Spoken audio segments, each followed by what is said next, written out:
In western Montana, in western Montana,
make honey.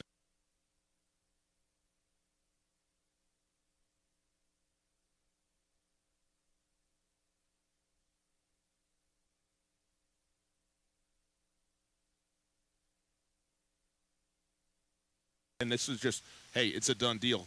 Paul George is with Leonard. You go, what? Holy cow! So yeah, you're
that when you look at this deal, it's a really unappealing deal for basketball purists because I think that Harden and Westbrook both play a style of basketball that is it's not necessarily the most appealing to people that like the wide open game, the way that the Warriors play, the pinch up for ball movement that is so appealing for fans. These guys are the opposite of that. It's the high usage style. It's the analytics based game. It's the trading threes for twos at an all time and sometimes some would argue even ridiculous level. All that said, I think that there's a distinct difference to me, and this is, I think, a misperception amongst people that follow the NBA loosely or just basketball fans in general. To me, the Big Sky Conference, excuse me, not the Big Sky Conference, just in basketball, the NBA is a point guard league. But there's a difference between a point guard, a scoring point guard, and a guy that has to be ball dominant, the usage rate guys, right? And I think that Chris Paul is the definition of a traditional point guard. A guy that controls the game, speeds up the tempo, slows down the tempo. He controls it on both sides because he's such a good defender, especially on the ball. But Chris Paul controls every element of it, especially when he's talking to the officials. And just the little things he does to just change the pace of the game at all times. The pace is his when he has the ball in his hands. But when you're playing with a guy like Harden, you become irrelevant when that's not you. And Chris Paul's not a scoring point guard, even though he's a point guard who can score. He's a traditional point guard. Whereas Russell Westbrook is just a power guard. He's not a point guard or a shooting guard. He's just a give me the ball and get out of the way guy. And he has passed at an incredibly high level. He's led the league in assists 2 out of the last 3 years. But he also, that's so much because he puts so much pressure on the defense when he's coming downhill right at you. And so what I'm saying is that although I think that James Harden and Chris Paul is not a great combo, and I think that James Harden and Russell Westbrook has a chance to be even more feast or famine, and when it's at its worst, perhaps the ugliest combo that we have in the NBA right now. But I actually think that James Harden and Russell Westbrook complement each other better than James Harden and Chris Paul did because you can just trade off being an ISO guy. When it's Westbrook's turn, it's Westbrook's turn. When it's Harden's turn, it's Harden's turn. Chris Paul, he needs it to be everybody's turn all the time because he needs everybody to be ready. He needs to operate the whole thing as the linchpin. Now, with these two guys, I think that they can just think about the way Kyrie Irving and LeBron James made it work the year that they won the championship. Oftentimes, LeBron would be the one bringing the ball up the court, but then when they get in their half-court sets, they'd let Kyrie take over as the point guard, and he would just run isolation stuff, and it would just be either, him throwing a lob or him getting to the rim or him taking a pull-up jump shot. I feel like the Rockets can employ that to a certain extent as well. And then you talk about, the other side of this could be the ugliest combo in the league on certain nights. It also could be an absolutely devastating combo if they both get it going and they get in the flow of trading off. I mean, imagine with Harden's got the step back going and Westbrook's getting to the rim. I mean, good luck trying to defend those guys when they actually have it rolling. I think it's going to be few and far between when they both have it rolling on the same night. But if and when they do, I mean, it's the only combo in the league that can straight up go for 40 each on a given night. Here's the thing. I mean, you always talk about teams that are stuck. I don't know if the Houston Rockets, let's put it like this. If James Harden and Chris Paul were still buddies and still, had a good working relationship, could they potentially be, a team that wasn't stuck, a team that wasn't in contention? The answer is yes, they could be. But the fact is they weren't, and they had to move on. And guess what? Russell Westbrook is, as great as James Harden is, and he is great, he's not going to get you there by himself. Like, it can't be James Harden and a group of role players. In fact, there's nobody that can get you there by themselves. That's been proven. I mean, LeBron James went to the NBA Finals one time by himself, his first time in the Finals with the Cleveland Cavaliers, which was an absolutely monumental feat to do that. Yep. They lose, or did they get swept out? I forget, but they lost convincingly in the finals. The point is, not even the great LeBron James, granted he's much younger at that time. But it also took a superhuman effort for that to happen, right? I mean, that Yes. game against Detroit was one of the greatest playoff performances in the history of the NBA. No argument, but my point is that not even the best player today in today's game can do it, because you know what? It's a player-driven league, and these guys are getting together. It's not just GMs where it's like, okay, if we got a superstar and a great role player, we're in business. No, you got to have two, all-pro players on your team, and then another all-star or two. I mean, to really contend for a championship, that's what you got to have. Close to that. Now, some might say, well, Kawhi Leonard just did it in Toronto.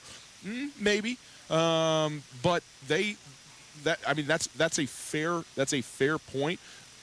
Plenty of teams in the last 20 years, or every team in the last 20 years, have had multiple superstar type of players to go and get the thing done, to actually win it. And James Harden's not doing it by himself, so I love the addition of Russell Westbrook because there's no other option.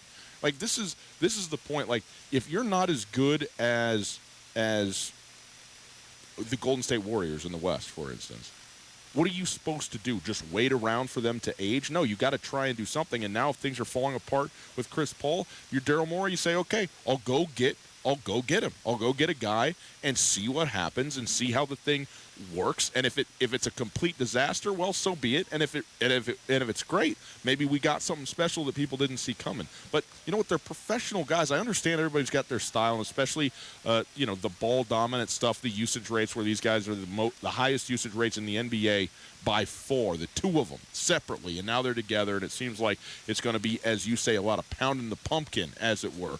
But I'm sitting here going, you know what? Figure it out. Figure it out. You're professional basketball players. You're as talented as it could possibly be. Find ways to complement each other as best as you can. And hey, maybe the compliment is rest. Maybe you can take some time off right now, Russell Westbrook, and just hang out at the half-court line. Maybe you can take a couple of runs, on the bench, James Harden, and be completely fresh and ready to go. Maybe that's all the compliment they need. I don't know. Well, it's easy to forget that these guys have actually played at the highest level that either one of them has ever played when they were together. Yes. And granted, I mean, James Harden was not leading the league in scoring when he was in Oklahoma City because he was coming off the bench. But James Harden was a 19 points per game guy as a bench player with Russell Westbrook and Kevin Durant on his team, and they went to the NBA Finals. I think that the chemistry element of this thing, I mean, because Westbrook said day one, he told Sam Presti, my number one desired destination is Houston. And I think from a logistical basketball standpoint, that surprised people.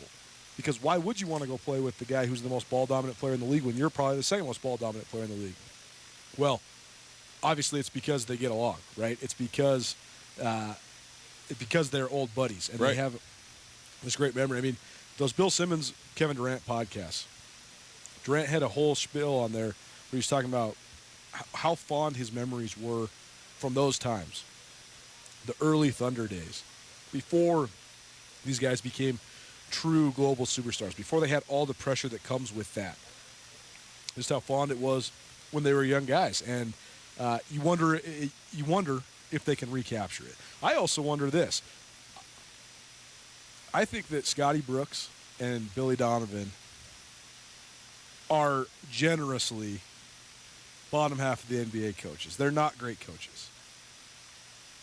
Mike D'Antoni is a great coach. Russell Westbrook's never really played for a great coach. I'm so interested to see how Westbrook reacts to a guy like Mike D'Antoni. It's Tutel Nuanez, 102.9 ESPN Radio, SWX Montana Television. We are live on location at Katie O'Keefe's, 2900 Stevens Avenue in the Stevens Shopping Center. Come on down. We're going to be drawing about 20 minutes for the Grizzly Oregon tickets, the first pair of tickets for this entire year. You got to be present to win. There's some Hefeweizens being passed around. You still got a couple here to get that's going to be on the Widmer tab. So come on down, have a Widmer Brothers Hefe with us and hang out for the show. Put your name in the box, and hey, maybe you're headed to Autzen Stadium on September 14th for the Ducks-Grizzly football game. Colter, just to continue on the point, seems pretty clear James Harden is staying in Houston. Why? Because he bought a minority stake in the MLS and NWSL Houston soccer teams, the Dynamo and the Dash. How about that?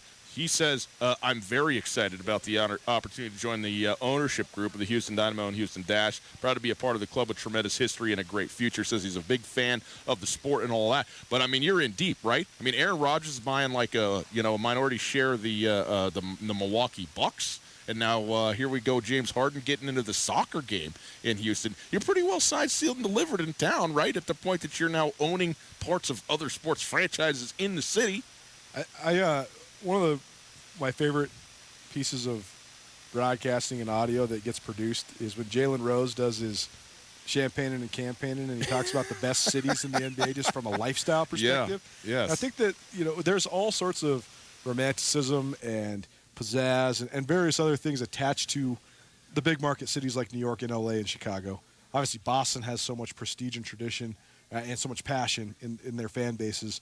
And then, you always hear about just the amenities that are available in places like Dallas, or, there's a lot of different places that have pretty distinct and appealing identities. Atlanta's another one that pro athletes seem to really gravitate towards and really like, just from a lifestyle perspective.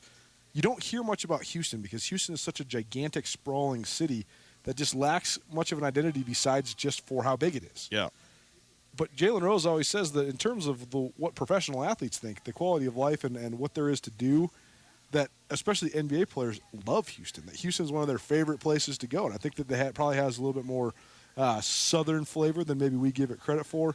I think that there's just a lot of amenities that would appeal to modern-day NBA players specifically. And so I think that that's an underrated factor, too. I think that's indicative of why James Harden purchased that team and wants to make a life in Houston. Maybe so. It is Tutel Nuanez, 102.9 ESPN Radio.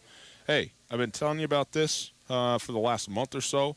It's tomorrow, RecCon, the Recreation and Conservation Exhibit outdoor event that's happening down at the Fort Missoula. It's tomorrow and Saturday down at Fort Missoula, where outdoor recreation and conservation meet. Dozens of exhibitors from gear manufacturers to outdoor nonprofits are going to be there. You can learn a bunch of stuff. Heaven forbid that we're learning anything. You know what I mean these days, Coulter? We love learning, lifelong learners. You and me would go down there, learn some about what's going on in the outdoor nonprofit world. Gear manufacturers, off-road vehicles going to be down there. Cool things to see when it comes to conservation and recreation in the great outdoors. What better place for it than the Fort Missoula RecCon from 9 a.m. to 6 o'clock tomorrow. You go on to recconmontana.com online, recconmontana.com. Fun for the whole family. Beer from Big Sky Brewing. You're going to have food trucks there to feed you and everything like that. Go on, check it out. It's 2 days, tomorrow and Saturday, 9 a.m. to 6 p.m. recconmontana.com. We'll take a quick break. We'll come back. We'll have an interview for you with Dalton Sneed and Dante Olson, two of the captains of the Montana Grizzly football team, offensively and defensively. We spoke with them over the weekend. You're going to hear from them right after this. It's Tutel Nuanez live at Katie O'Keefe's. In Western Montana, we know shopping local matters, and you may think you'd pay more for the quality and customer service that comes with it, but not at Selway Armory. Selway Armory is locally owned with knowledgeable specialists that can answer your questions. In addition to the expertise, though, Selway Armory also has a bigger selection and lower prices than the box stores. When you're in the market for firearms and accessories, save money with the experts at Selway Armory. Selway Armory, 2825 Stockyard Road, Unit E6, and online at selwayarmory.com. Canyon River Golf Club is a must for any golfer in Western Montana. Tucked away in a spectacular setting along the Clark Fork River in East Missoula, Canyon River offers one of Montana's best championship golf experiences. And Canyon River is happy to announce their new fleet of golf carts, which include the Shark Experience, an interactive GPS giving dynamic distances and touchscreen interaction to help you play your best. Plus, with Bluetooth, radio, and surround sound, you can enjoy yourself between holes, too. Book online at CanyonRiverGolfClub.com. Missoula's best golf. Canyon River.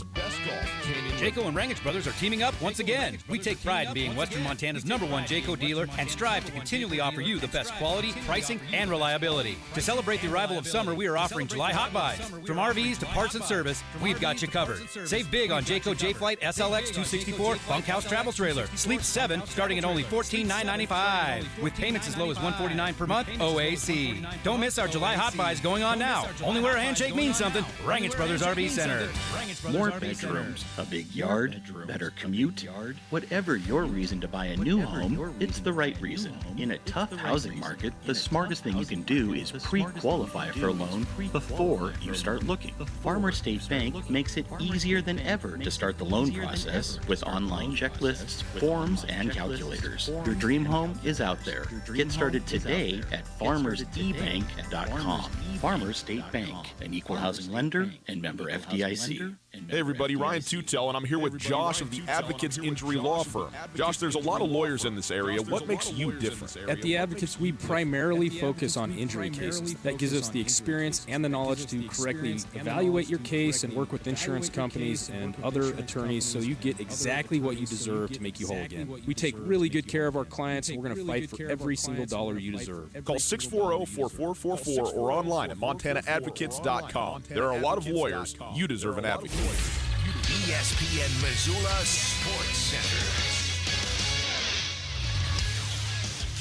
Good afternoon, Ryan Tutel, Colter Nuanez. Hope you're doing well today. Montana will open the home portion of its 2019 football schedule under the lights at Washington Grizzly Stadium on September 7th. The Grizzlies will host North Alabama, with kickoff scheduled for 7 o'clock on that September 7th game.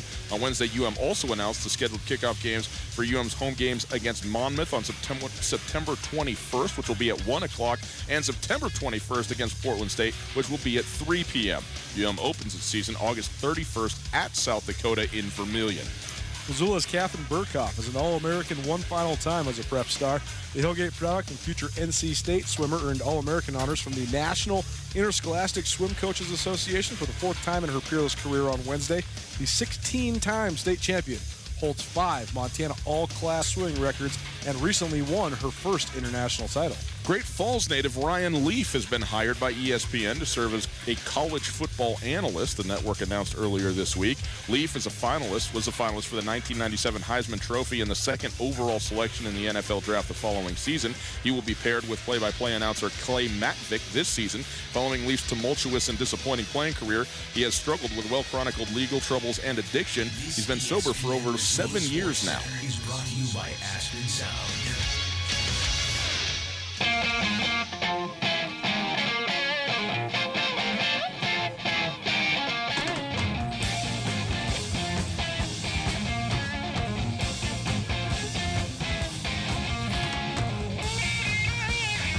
I mean, that was just egregious. Well, I mean, egregious. We've told the story of my turn missing. it down. We've told the story of my missing tooth many a times on this show, and my friends think it's the funniest thing ever.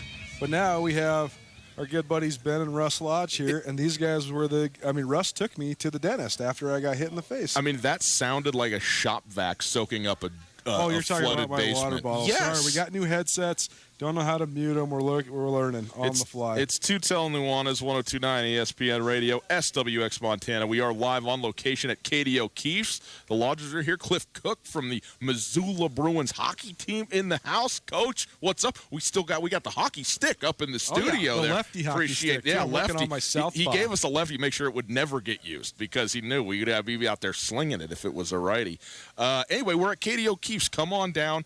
You can still have a couple of free Hefeweizens. You want a free beer? There's some to be had. You come down, you ask the bartender, say, hey, it's on Widmer's tab, and they'll pick it up for you here early on for the next 20, 30 minutes or so. And we are going to be picking up the tickets here for the University of Montana Grizzly Oregon football game in just about 20 minutes. You can still come in, stuff the box, put your name in it last second, and we'll be picking a winner for that game here coming up in about 20 minutes from now.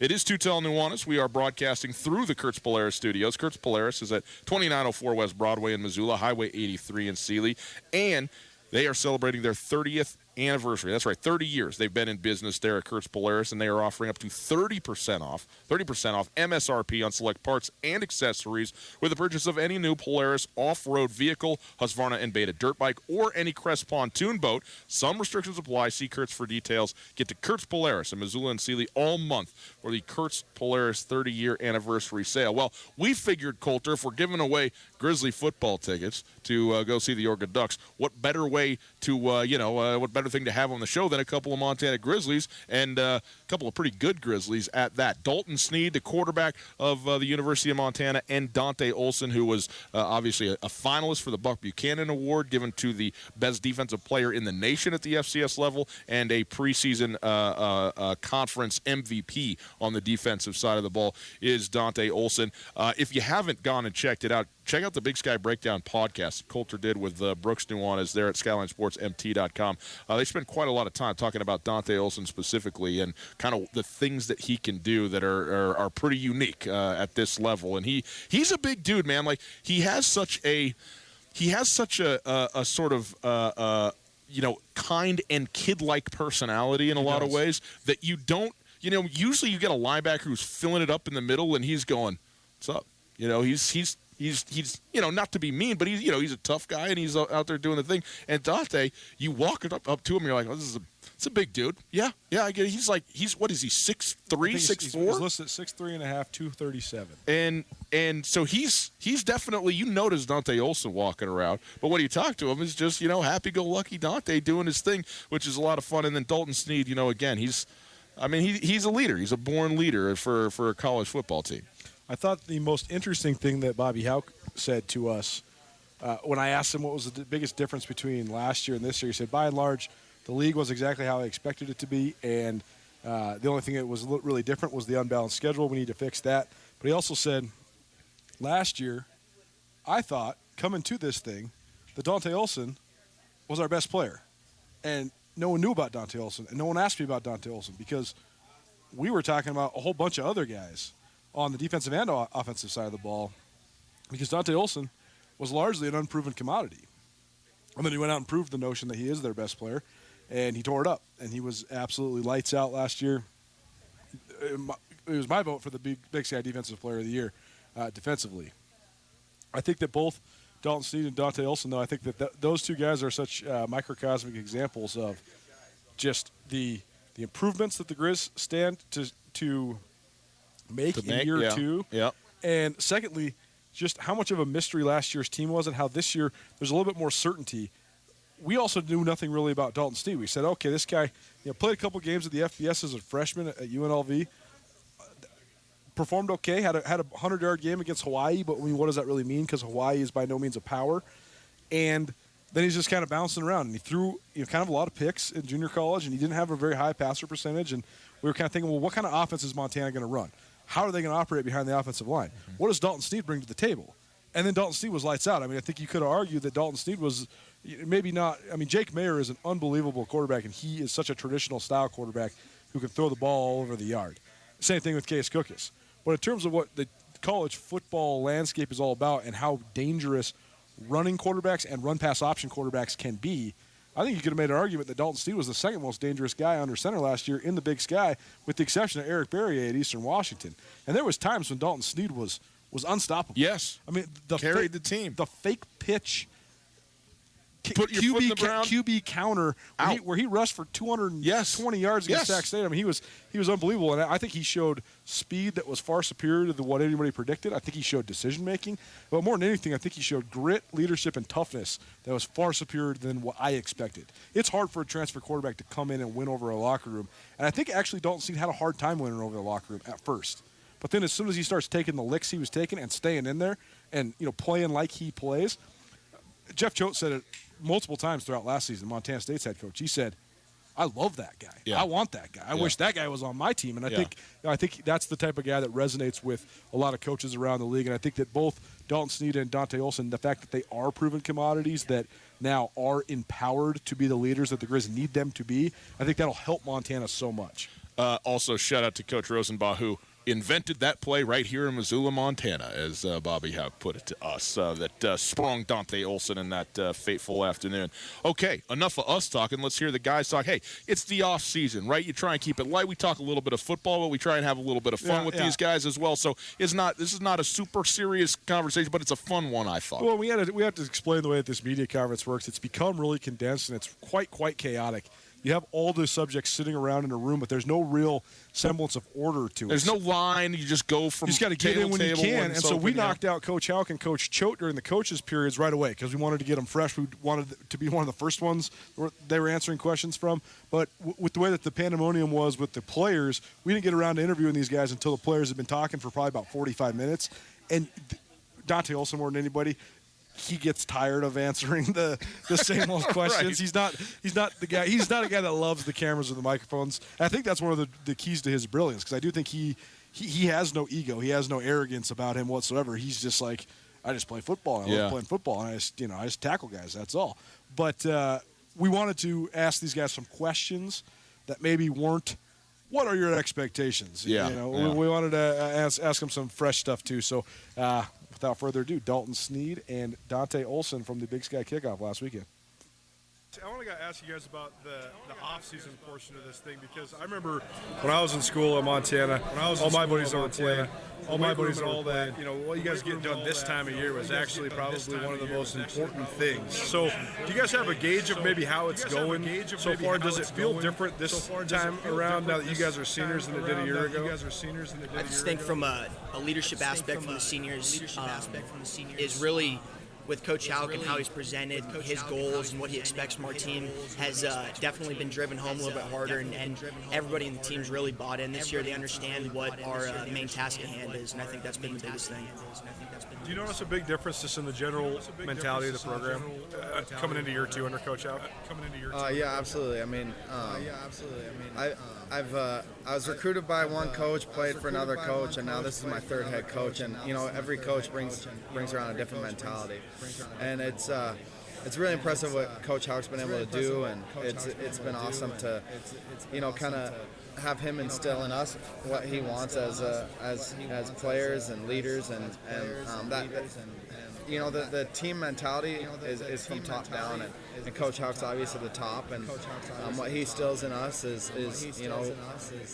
what we have to demonstrate on the field, and definitely I've seen a change in the last couple of years with Coach Houck around. So. Now you've lived in Montana for a little while. What's your favorite part about Montana? That's a long list of things there. It's definitely, I love Dante Olson. It's my favorite. Has he taken any fishing yet? He has. He doesn't. He doesn't like me. He's just pretending to like me while we sit here. You can see we don't touch. We especially coming from Arizona. I mean, it's a totally different environment. Just being the mountains, the rivers, that whole aspect. So definitely floating down the river through Clark Fork, and that with all the guys on the team is super fun. And I think I've spent way too much money on just Montana-specific things that I did in Arizona. Notice how Dalton scheduled the team float, so I can't go because I'm at work. I asked Dante when he was working, and he said 2, so I said, all right, team float at 11. But no, he floating, fishing, hiking, ended up buying skis, so all across I've saved up a lot of money just so I thought football guys weren't supposed to ski. What's going on? No, I framed them. I actually don't ski at all. I just hung them on the wall because they look really good. They're great decoration. You mentioned work. Where are you working at? Opportunity Mortgage. It's like a summer internship / temp job. Is that hard to balance the workouts and getting ready for your senior season and having a job? Or is it just kind of having a job at this point? Well, I mean, to be able to, live up there, you have to work during the summer also. So, some days I'm just falling asleep at work because workouts are pretty challenging. But it's definitely a balance. And as a college football player, if you want to be successful, you have to learn how to balance. It's no different than going to workouts and then going to school. So. You're probably falling asleep because you are interning mortgages, Dante. I mean, but thanks, by the way, because you got me a house. So I appreciate that, actually. We don't talk about that. So you got no idea what you're doing in your week off that's coming up. We already talked about that. Do you have plans to get this last kind of space that's your own to do something before things get going? Yeah. So my girlfriend and I are actually taking a week-long trip to Banff and Glacier. So it should be a lot of fun. Kind of relax your mind, get that last week off before you really get your nose to the grindstone and your 24 hours a day football. So it'll be a good needed break, but as soon as August 4th hits, we're ready to roll. Now that's a real Montana vacation. Where can you go that's maybe better? Banff. I mean, that's good choice by you. Excellent. It wasn't me. It was all the girlfriend. She takes care of all that stuff. She's too good to me. She's too good to me. I know you've been working down for Mike down there. I grew up right next door to Mike, so I know him really well. But that's a place where you're going to see all sorts of people in Missoula all the time. Guys that love the Grizz, guys that always want to talk about the Grizz. What's that experience been like? Just kind of being in the center of the community as the quarterback and having the good old boys coming in there and eating the teriyaki and kind of just asking what's going on. Honestly, I don't even consider it a job at this point, just because so many great Montana legends, coaches, players, everybody in the community. It's just the thing that makes Missoula so special and Montana football so special is really the people that are involved in it, the people that make up the whole organization, and especially the fans. So it's been awesome just meeting the amount of people that I do at the job I work at, and being able just to sit there and have a real conversation with them. It's not just high and by. It's, you get to know the people, you get to be real personal with the whole community, and that's what I love about it. Does it make you hate the fact that you're working mortgages? Hey, do I hate what? He's got a great job, and you're over here. You can't stay awake. No, I got a good gig going. I got a good gig going. Stuff like that a lot. It's a joke, Dante. It's okay. We'll edit this out, okay? Okay. You guys were in every game, and you had so many teams on the ropes. I know that, like Coach Houck said, you feel like you got let a couple get away. How do you harness that mentality and realize that it is maybe a lot about you guys and a lot about finishing? And is that a motivating factor for you guys coming into this year? Absolutely. I think we, as a team as a whole, made too many mistakes that cost us in those games. I mean, you look at the point differential from when we're heading into the fourth quarter to the end of the game, and it's obviously not pretty. And that's our main focal point is the finishing aspect and working every day to hone in on our craft to get those mistakes taken care of. And that's for sure the biggest thing we need to focus on. Oh, I thought you were going to ask me like how my summer was or something, not a question like that. But no, it's when it comes down to it, it's we as like the coaches can't do anything for us when we're on the field. They can't play for us, and when it comes down to the guys on the field, and it's a lot about learning from mistakes, learning why we didn't finish, and myself personally didn't. We as a defense, we didn't make the stops that we needed to make, and we didn't get them off the field when we didn't, and it just comes down to biting the bullet and learning how to finish, and just no matter what, giving all you can. So. One more question for you, but last year you have obviously an outstanding season, Dante, and now you get preseason defensive MVP. So congratulations on that. But I know it's day in day out. You just do what you do. But is there a certain mentality where it's like last year, you're running the scheme, doing the thing, have a great year, and maybe coming this year going, I'm going to wreck some people. Like, do you have? I'm going to wreck some people. Like, do you have that? Is that different for you now coming into your senior year than now coming into your senior year? I mean, obviously, like as a linebacker, I like to have a little edge to me or whatever. But it comes down to confidence and stuff. And when I'm on the football field, I don't necessarily think like that. I just am taking it play by play, and it's just another football game. To me, I just love playing the game of football.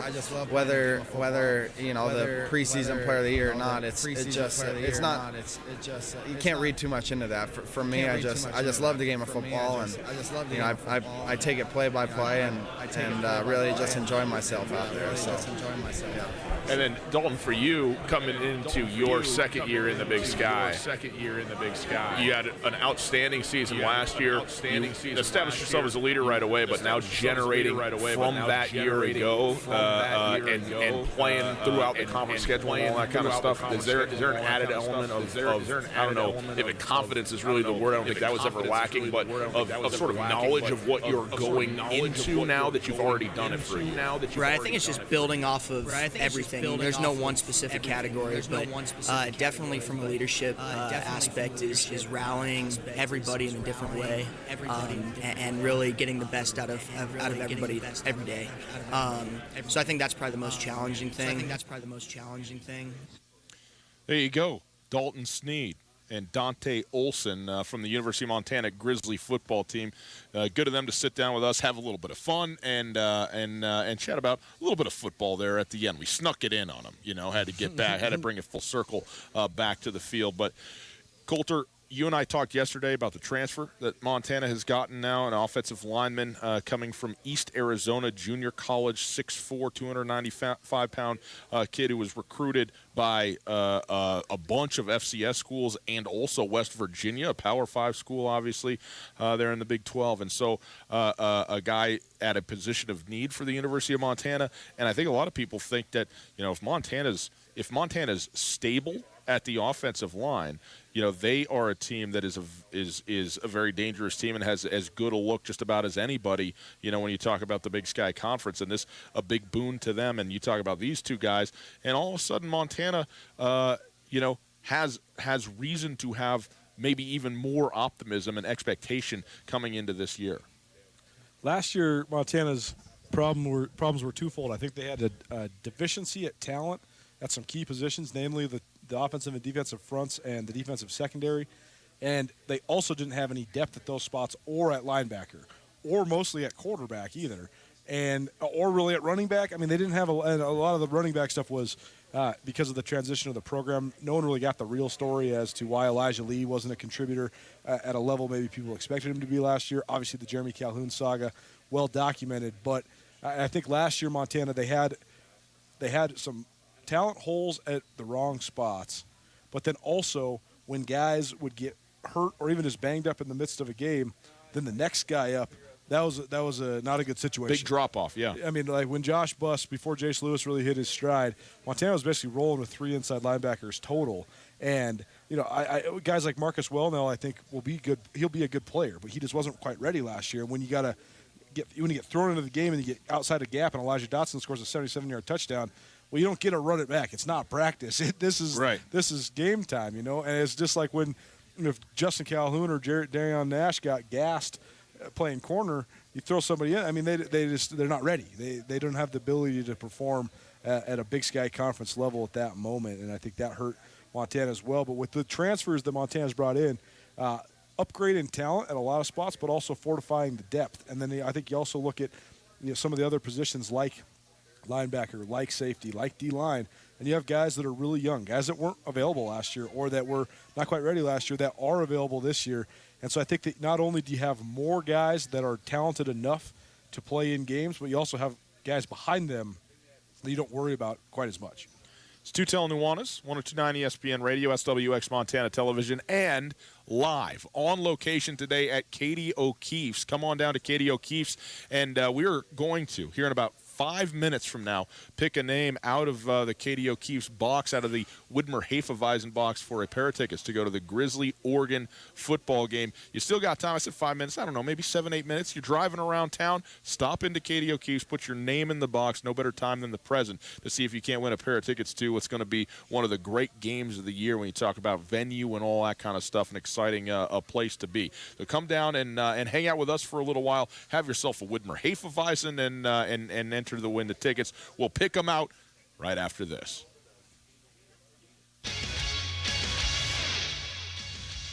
Canyon River Golf Club is a must for any golfer in western Montana. Tucked away in a spectacular setting along the Clark Fork River in East Missoula, Canyon River offers one of Montana's best championship golf experiences. And Canyon River is happy to announce their new fleet of golf carts, which include the Shark Experience, an interactive GPS giving dynamic distances and touchscreen interaction to help you play your best. Plus, with Bluetooth, radio, and surround sound, you can enjoy yourself between holes, too. Book online at CanyonRiverGolfClub.com. Missoula's best golf, Canyon River. Hey, folks, Ryan Tutel, and I'm here with Josh of the Advocates. Josh, do most injury accidents end up in court? Luckily, most personal injury cases can be settled out of court through fair negotiation with an insurance company. However, sometimes it is necessary. I'm prepared to do whatever it takes to get a fair settlement. Luckily, most personal injury cases can be settled out of court with a fair negotiation with the insurance company. However, I'm prepared to do whatever it takes to get the right settlement for you. It's Josh at the Advocates, 640-4444, or online at montanaadvocates.com.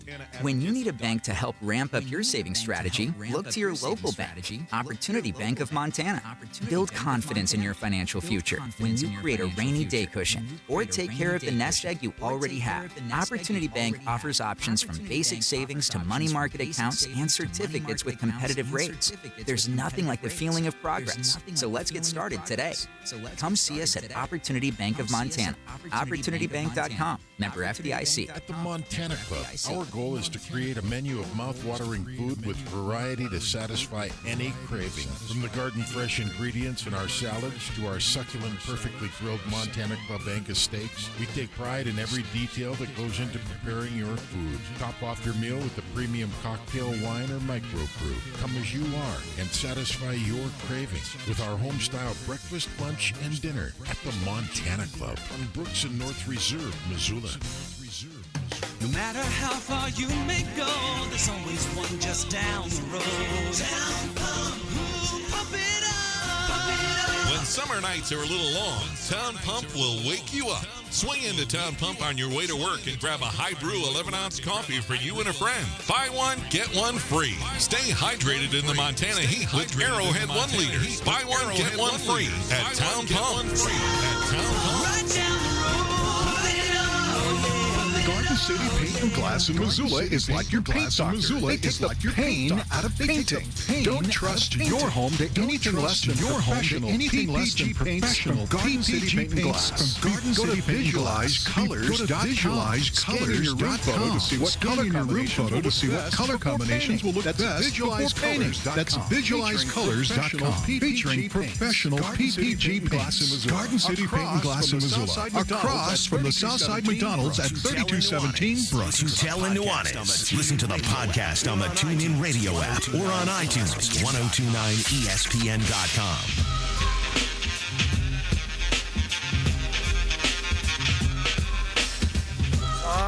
The time has come. Somebody's going to Eugene. It's Tutel and Nuanez, 1029 ESPN Radio, broadcasting live from Katie O'Keefe's in the Stevens Shopping Center. Come on down, hang out, have a Widmer Hefeweizen. Come see us. We'll even give you maybe a koozie, maybe a bag of coffee if you're really good to us. We're broadcasting through the Kurtz Polaris studios. Kurtz Polaris at 2904 West Broadway in Missoula, Highway 83 in Sealy. They are having their 30th anniversary sale. That's right. They've been in business 30 years, and they're celebrating all month by offering 30% off. That's right, up to 30% off MSRP on select parts and accessories with the purchase of any new Polaris off-road vehicle, Husqvarna and Beta dirt bike, or any Crest pontoon boat. Some restrictions apply. See Kurtz for details. Get to Kurtz Polaris in Missoula and Sealy all month for Kurt's 30-year anniversary sale.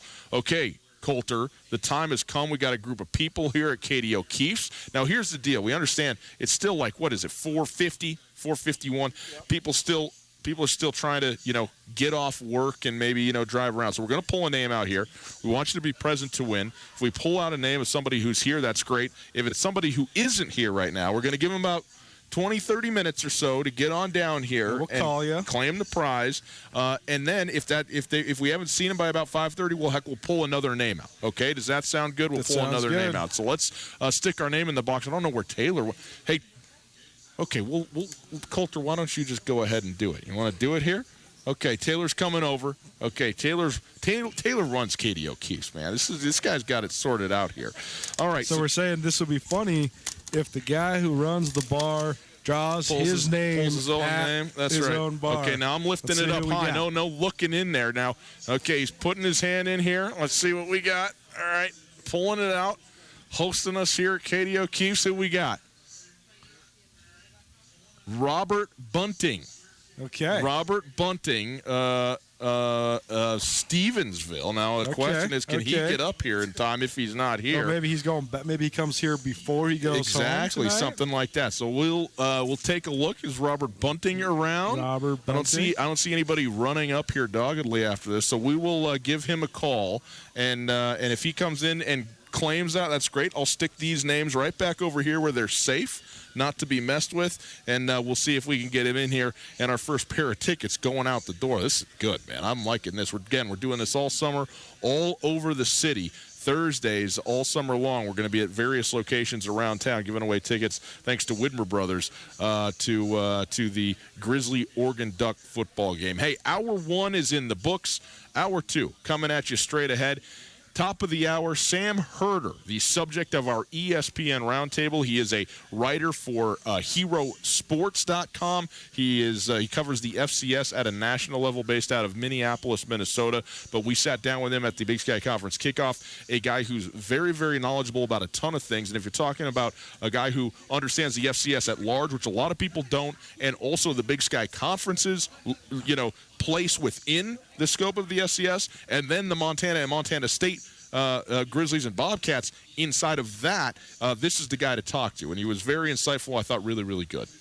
No doubt. And when Hero Sports first started, I wondered how they were going to do it, and I wondered how they were going to do, because it's an enormous task. Huge. And, the sports network formerly that's been turned into Stats, they've covered the FCS on a national level, but they always covered kind of the cream of the crop in the FCS. Right. They didn't delve into the entire thing.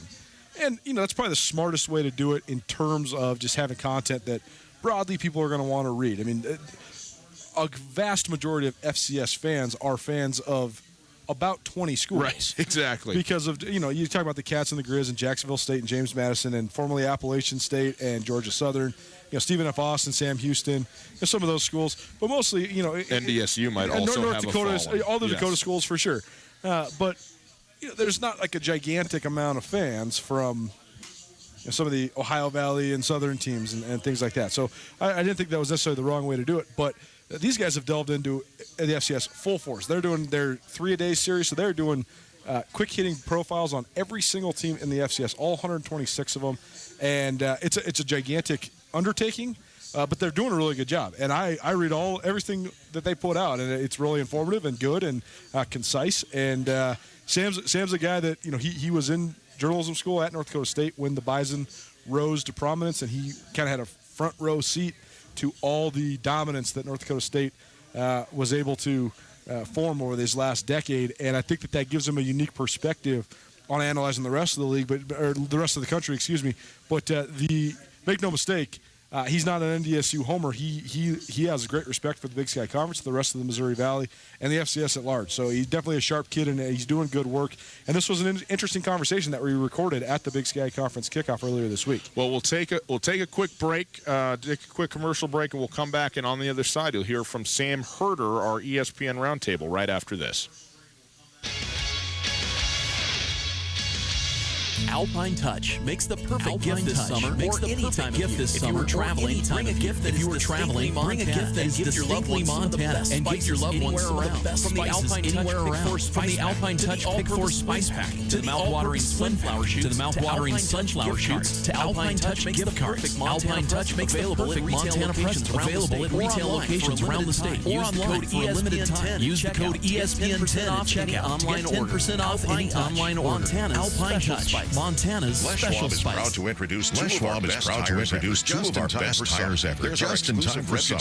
There's our exclusive Reputation, a high-mileage premium passenger tire we believe is the quietest, most comfortable ride ever. Or our exceptionally quiet and smooth all-season traction tire, the Open Range AT. Get up to $150 instant rebate on 4 backcountry MT or AT tires, or $50 on 4 road control passenger tires. Les Schwab tires. Doing the right thing matters. Cannot be combined with other offers. Limited time terms and conditions apply. Details at LesSchwab.com. On Russell, across from the fairgrounds. This is Mike Nugent with Berkshire Hathaway Home Services. Berkshire Hathaway provides Western Montana with full-time real estate professionals for you whenever you need us. Our reputation as the state's most knowledgeable and available real estate group has helped build unmatched trust in the Garden City statewide. Real estate. If you've been thinking of making a real estate move in the short or long term, give me a call. No pressure, no expectations. Just professional opinions and service at whatever pace you are comfortable. Give me Mike Nugent a call today, 531, and remember, every question is Remember, every question is good to ask. Hey folks, Ryan Tutel here, and I'm with Josh from the Advocates Injury Attorneys. Josh, if our listeners have been injured in an accident, how can you help?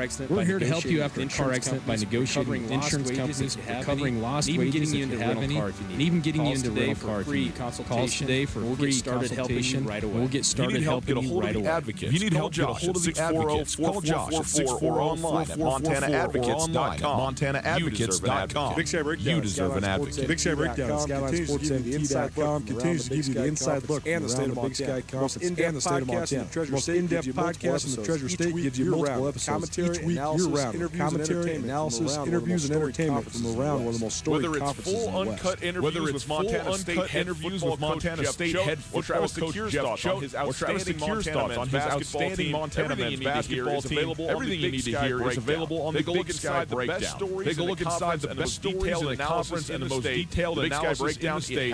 The Big Sky Breakdown, it has you covered. Whether it's X's and O's acumen of Brooks Nuanez or the comedic banter of Ryan Tutel or the dry humor of Andrew Houghton. And don't forget everybody that matters to everybody that matters in the sports world across the Big Sky Conference. And by the way, thank you for calling. And by the way, you're welcome. Thank you for calling Big Sky me Breakdown. You're Present welcome. you with all of it and more. Present you with all of it and more at The Big Sky Breakdown, proudly presented by Town Pump Food Stores and Selway Radio Armory. for Western Montana. Radio for Western Montana. KKVU HD3 Stevensville and 102.9 FM on K275BS Missoula.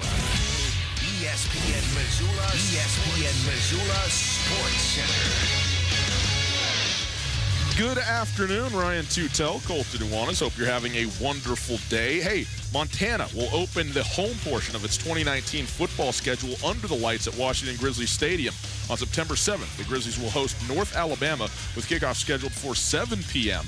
On Wednesday, UM also announced the scheduled kickoff games for UM's home game against Monmouth on September 21st, which will be at 1 o'clock, and against Portland State on November 2nd, which will kick off at 3 p.m.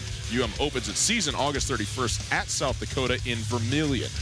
Missoula's Catherine Burkhoff is an All-American one final time in her decorator prep career. The Hillgate product and future NC State swimmer earned All-American honors from the National Interscholastic Swim Coaches Association of America for the fourth time in her peerless career on Wednesday. The 16-time state champion holds 5 Montana State records and recently won her first international swimming title.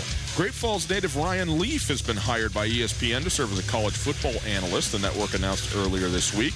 Leaf, a finalist for the 1997 Heisman Trophy and the second overall selection in the NFL draft the following year, will be paired with play-by-play announcer Clay Matvick this season. Following Leaf's tumultuous and disappointing playing career, he has struggled in a well-chronicled legal troubles and addiction. He's been sober for 7 years and speaking about recovery. ESPN Missoula Sports Center is brought to you by Aspen Sound.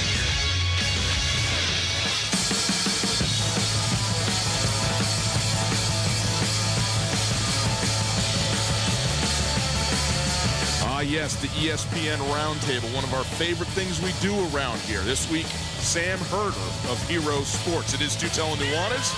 It is 102.9 ESPN Radio. It is SWX Montana Television, and we are live at Katie O'Keefe's in Missoula, 2900 Stevens Avenue in the Stevens Shopping Center. Great spot down here. Come hang out, have yourself a drink, say hi to us, grab yourself a koozie, and we'll see how we go with the ticket giveaway as well, and if we can figure out the winner, if you're going to make it down here, we'll see about that. But in the meantime, let's get to hour number 2. If you missed anything in the first hour, you can listen on the podcast. The podcast available at all of your favorite podcasting platforms. Tutel and Nuanez podcast is there thanks to the Wingate by Wyndham Hotel, and we are broadcasting through the Kurtz Polaris Studios. Kurtz Polaris at 2904 West Broadway in Missoula and Highway 83 in Sealy. July is Kurtz Polaris' 30th birthday. 30 years they've been in business, and they're celebrating this month by offering up to 30% off. That's right, 30% off MSRP on select parts and accessories with the purchase of any new Polaris off-road vehicle, Husqvarna and Beta dirt bike, or any Crest pontoon boat. Some restrictions apply. See Kurtz for details.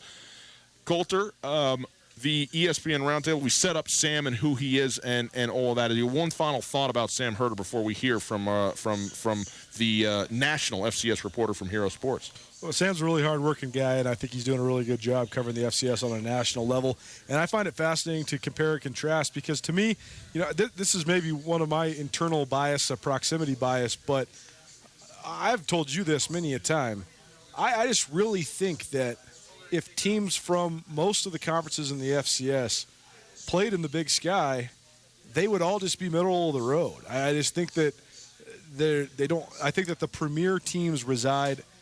I really think that if you were to let the top 5 or 6 teams in the Big Sky, the top 5 to 7 teams in the Missouri Valley, and the top 6 to 8 teams in the Colonial Athletic Association play in other leagues, they would be top 2 in almost all those other leagues. Like Sac State, for example, in the other FCS leagues. In the other FCS leagues, I think that, Sac State, for example, is uber talented.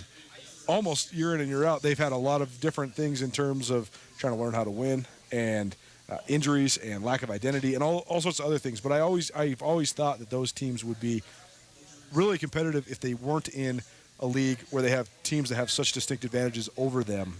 And I wanted to ask Sam that. So that's one of the questions in here is, what is the difference between the haves and the have-nots in the FCS? And how do you think that the power conferences stack up against some of the other conferences? And I thought his insight was pretty darn good. It's our ESPN Roundtable. It is presented by Paradise Falls. Please enjoy our conversation with Hero Sports reporter Sam Herder.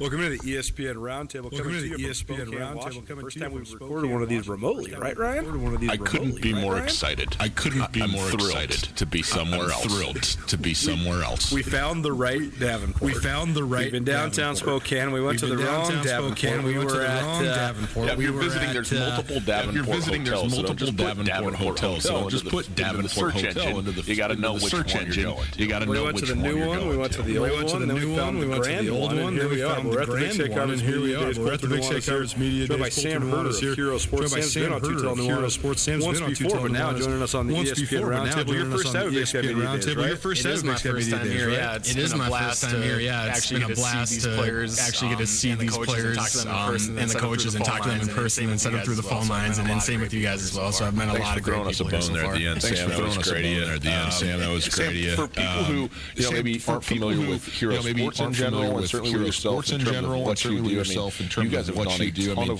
you guys have done a ton of work on the FCS nationally, and obviously the Big Sky Conference. Tell people a little bit about Hero Sports. A little bit about Hero Sports. Yeah, so I mean, Hero Sports is still a relatively young company. I think it was founded around 2014. Somewhere around 2014, and then they pushed out their website, HeroSports.com, in 2015. And Brian McLaughlin, who's our other full-time FCS writer, who's based out of Florida. He basically started the FCS from scratch in 2015, and just we've slowly grown and grown and grown each year, and now we like to think we're hopefully one of the go-to spots for FCS coverage. As far as my background, I went to North Dakota State. I went to North Dakota State, so that's kind of where my FCS coverage started back in the 2011, 2012 years. Made some stops in the newspaper world, print world, and then got on with Hero Sports in 2016, just doing some freelance stuff here or there for the Big Sign in the Valley. And then last May they offered me a full-time job to come on board, and now it's a two-man team with Hero Sports. We're really looking forward to hopefully continue to grow. It's so interesting because the FCS is so regionalized and even often less than that. I mean, often it's really just institution by institution in terms of the coverage that's there. It's really difficult to get sort of a national picture of the national landscape. I mean, that's sort of endemic to college football or college sports in a way, right? I mean, college sports in a way, right? I mean, even at the FCS or FBS level, several hundred, a couple hundred teams or whatever that are playing, so it's like who's good, so it's like who's good, but at least it's out there. It's hard to know, but at least it's out there. How do you go about trying to kind of distill that information down and put it out there for people to be able to consume it and know about it on a broader scale? Yeah, I mean, it's our goal. Yeah, I mean, it's our goal. Really get as much attention. Really get as much attention out there, as much coverage, as possible with the FCS. I mean, Craig Haley with stats. He's kind of the OG with the national coverage, and we get along great with Craig, and we kind of came along, and now there's two outlets out there that, as far as print, that cover the FCS nationally, and I think there's definitely room for even more coverage out there. It's very hard because I mean there's hundreds of full-time FBS college football writers out there. I think there's only 3 covering the FCS. I mean, we try. I mean, this summer we're in-depth previewing. We're doing in-depth previews for every single FCS team. But come the season, we try to highlight each team. But obviously, as the season progresses, we start focusing on the teams that are going to be in the playoffs and the teams that are going to be making deep runs. So that's kind of how we cover the national level.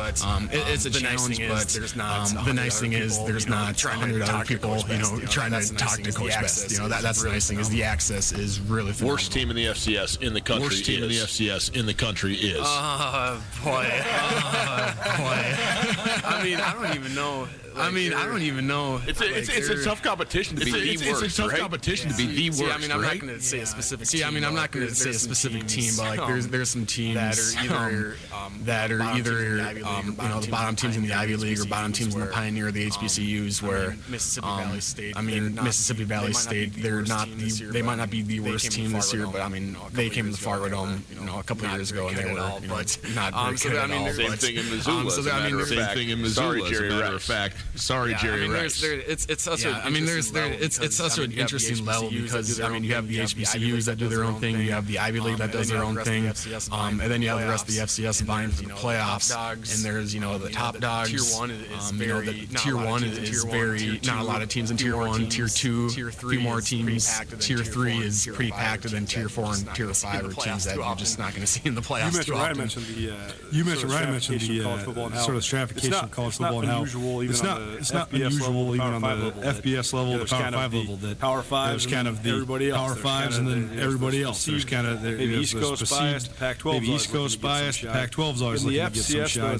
In the FCS, though, it's even more interesting because there's so few teams out west. I think people that follow the Big Sky Conference have a pretty adequate understanding of the Big Sky itself and an adequate understanding of the Missouri Valley, because I think those are peer conferences and there's a lot of crossover and there's always a lot of non-conference games between the Montana schools, for example, and the Dakota schools. Then when you look around the rest of the country, and obviously the Colonial Athletic Association, big time Big Sky teams, recognition with Big Sky teams. There's been so much crossover in the playoffs, but I think that there's a real lack of knowledge out the American west East, of or the Patriot League, or the Ohio Valley, Patriot League, or even the the Ohio Southern Valley Conference, or even the Southern, and vice versa. Conference. I don't really know if people back east know much about the Big Sky, and to a certain extent outside of maybe North Dakota State, South Dakota State. How would you compare the Missouri Valley? How would you compare and contrast the conferences out west? You kind of have maybe the other schools, because you kind of have an in-depth view on what some of these other maybe mid-major FCS conferences are like. The Big Sky the Big Sky plays as good a football as anybody. In the FCS, that's not a shocking statement or a hot take or anything like that. I mean, the level of football here is really good, and I think there was those few years where the Big Sky probably dipped down a little bit. They weren't making the runs late in the playoffs. But I think last year with having, obviously Eastern Washington was in the national title game. I think there was 3 teams in the quarterfinals: UC Davis, Weber, and Eastern Washington. So I think just that alone will get more people awareness on the Big Sky. The FCS is so interesting because it's so hard to.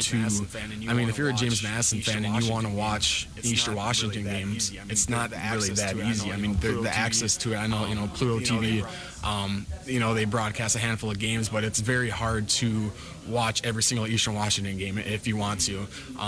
I think, if I had it my way, every conference would have the ESPN Plus deal where you can just go in and watch at any time.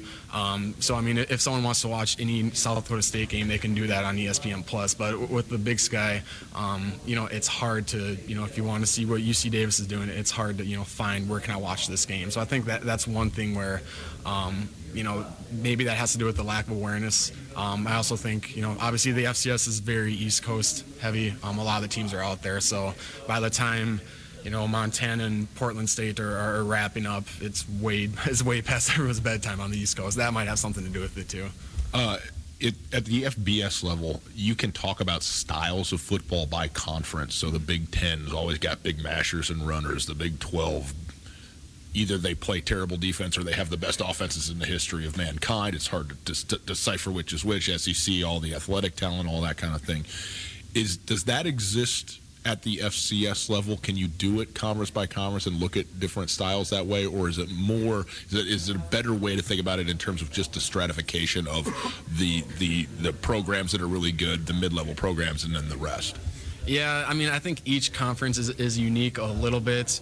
In the SoCon, not every team runs the triple option, but there are a handful of teams that run the triple option. The Southland seems to be more offensive heavy rather than having strong defenses. I think with the Big Sky, a lot of people just think of the high flying offenses and no defense, but I think that's kind of going on the wayside. I think teams are, focusing more on the defensive side of the ball. But, it's interesting to kind of see how there's so many different styles across the FCS. And even in the Valley, a lot of people, think the Valley is black and blue, but, there's South Dakota State is, pretty spread out. South Dakota is a spread offense. And it's interesting, actually, that UND is transitioning from the Big Sky to the Valley.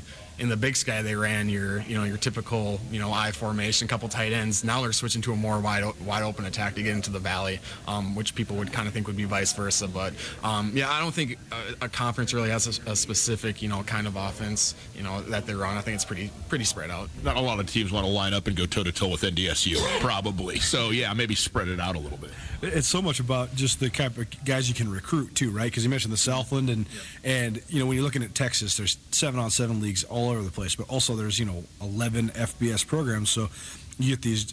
It's all about what player can you get that's above your level, and how many of those guys can you get, right? And I think you've seen that out west. Here in the Big Sky, you can get, if you get a guy who's a top 10 or 15 quarterback in the West, he might not be quite good enough to go to the Pac-12s. He might not be getting recruited on a national level, but then all of a sudden he can come to the Big Sky, be an All-American, right?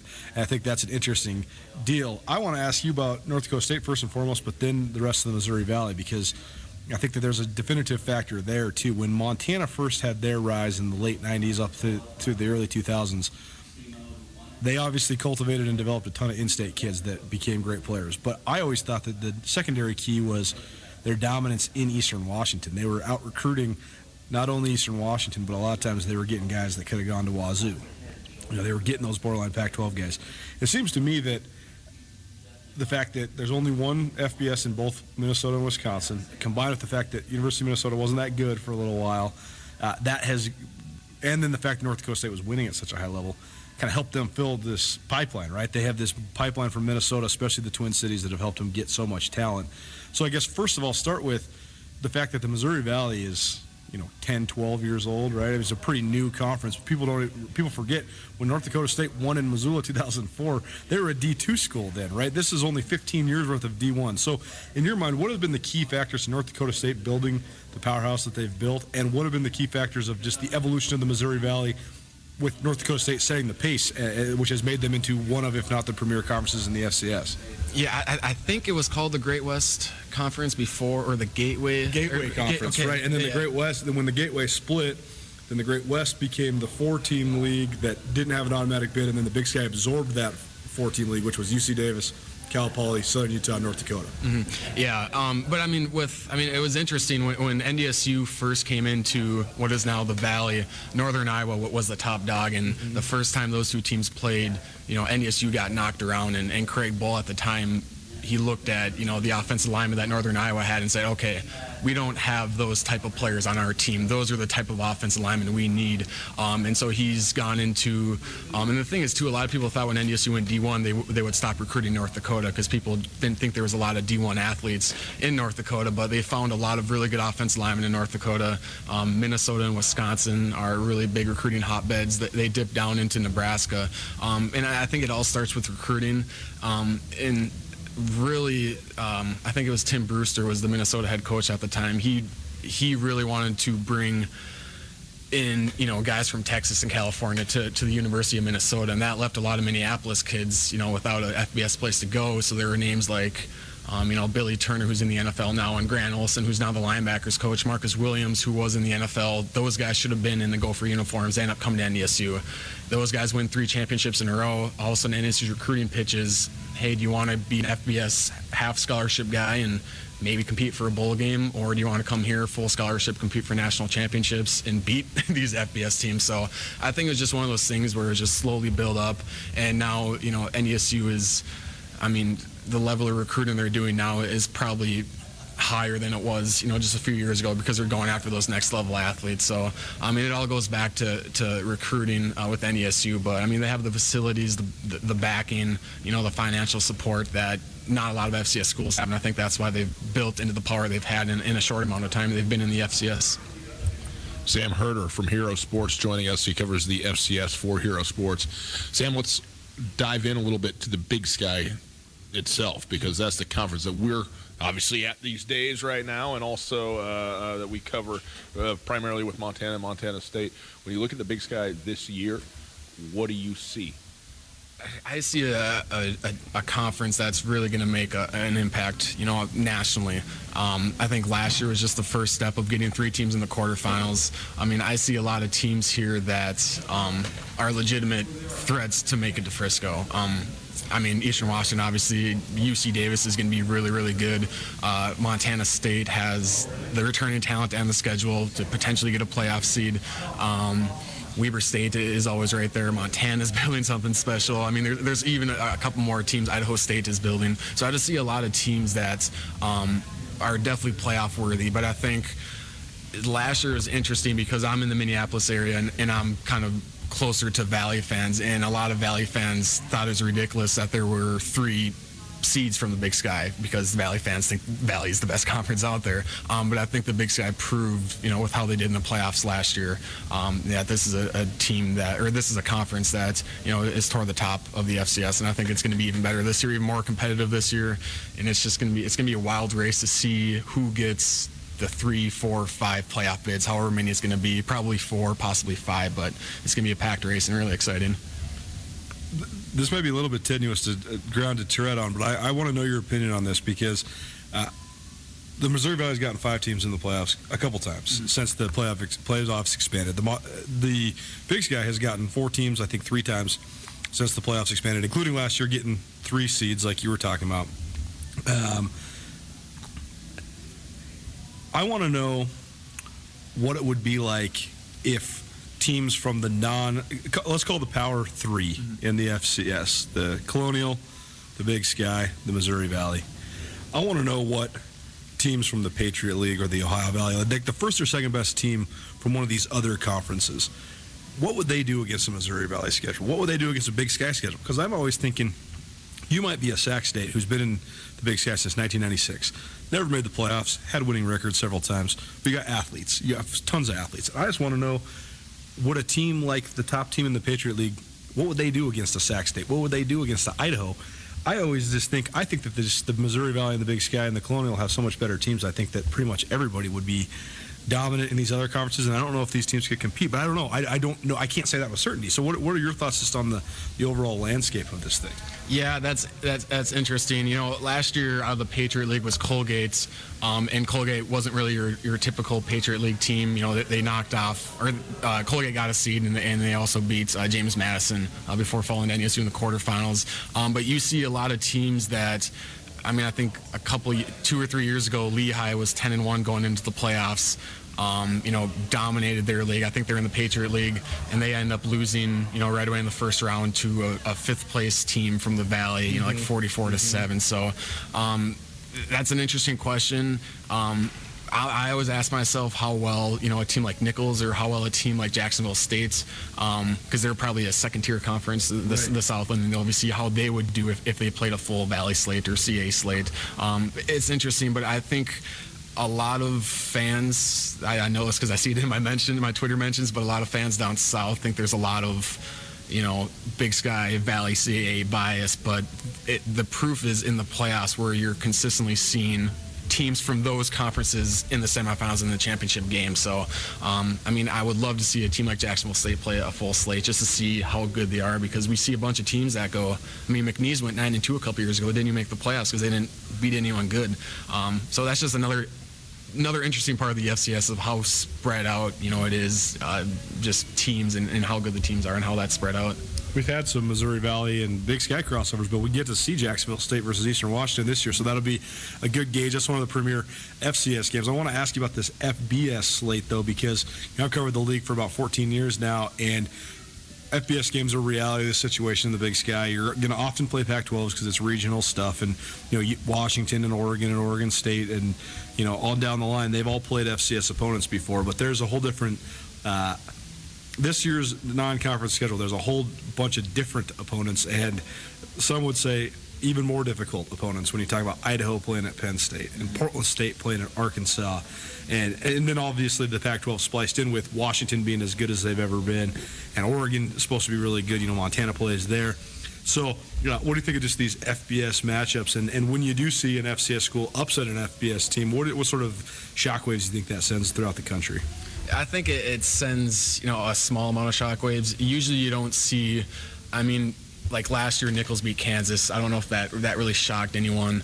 But very rarely do you get an Eastern Washington knocking off a Washington State. I think Washington State might have been number 25. Mm-hmm. That was a handful of years ago. I think that was the same year we're in NDSU beat Iowa. But you don't get a whole lot of those massive upsets. And it's interesting with the FCS versus FBS because, in reality, the reason those games are scheduled is to get an extra $500,000, $750,000 into your budget to help your travel costs and stuff like that. So it's interesting. It's really interesting when teams schedule 2 FBS opponents. I understand why they do it at the same time, especially if you're a playoff fringe team. That obviously is going to hurt your chances to get into the playoffs. So, but yeah, this year's slate is a lot tougher with the Big Sky. They're facing a lot of not just your typical okay FBS teams, but a lot of Power 5 teams. I've heard Penn State's going to be a little down, so you don't want to write it off too quick. Sam Herder, our guest on the ESPN Roundtable from Hero Sports. Sam, specifically Montana and Montana State. They are 2 of the flagship schools, 2 of the charter members of the Big Sky Conference, and when it comes to football, obviously some teams, Eastern Washington has been very successful, recently. Weber State has been outstanding. But if you talk about a program, resources, following, fandom, and people's interest, I think you're hard-pressed to find 2 schools really nationally, but certainly in the Big Sky Conference that have more of that than do the Cats and the Grizz. When you, from your perch, covering this on the 10,000-foot view, look down, what do you see in Montana and Montana State, both their role at the FCS level in general and more specifically in the Big Sky? Yeah, I think it's really important for the Big Sky and the FCS to have those 2 programs routinely in the playoffs. I talked about earlier about how there's a couple down years in the Big Sky, and maybe one of those things was when you have teams, no offense to these programs, but when Weber State or Southern Utah's winning the Big Sky title and Montana State aren't, there might be a team, or there might be some fans on the East Coast that see that and say, oh, I don't really know a whole lot about Weber State. The conference must not be that good. But, when you have teams like Eastern Washington in Montana State at the top of the conference, I think that just raises everyone's level of awareness of the conference just because those are the quote-unquote blue bloods. So, even last year in the preseason, Brian McLaughlin and I were saying that both Montana State, these are programs that they're just monsters, we're waiting to happen. We expect them to get back to where they want to be. Montana State obviously took that step last year. I think they'll take another step this year.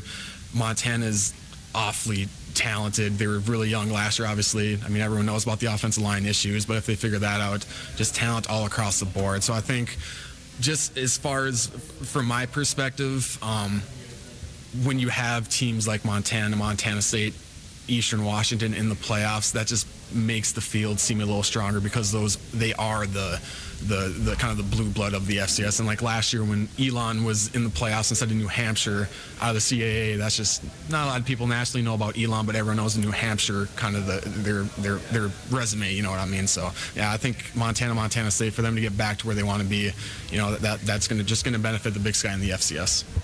Joined on the ESPN Roundtable this week by Sam Herder from Hero Sports. I want to ask you specifically about Montana State, Sam, because you made an interesting comment talking about when Craig Bohl was still at North Dakota State and they played Northern Iowa, and Mark Farley, his penchant for physical football, and how that kind of set the blueprint for what North Dakota State wanted to become and has since become. You look at Jeff Choate at Montana State. He's talked extensively about his tenets, what he wants the identity of his program to be, and they've done that by and large pretty well in the Big Sky. And I think it's actually shaken up the Big Sky a little bit, having Montana State go from this team that was scoring 45 points a game under Rob Ash to a team that's prioritizing running the ball a lot more and playing a lot more defense, kind of a reversion to what they were in the 90s and the 2000s. And one thing that Jeff Choate has talked about was how North Dakota State, watching them from abroad, that's the goal. That's what you want to be.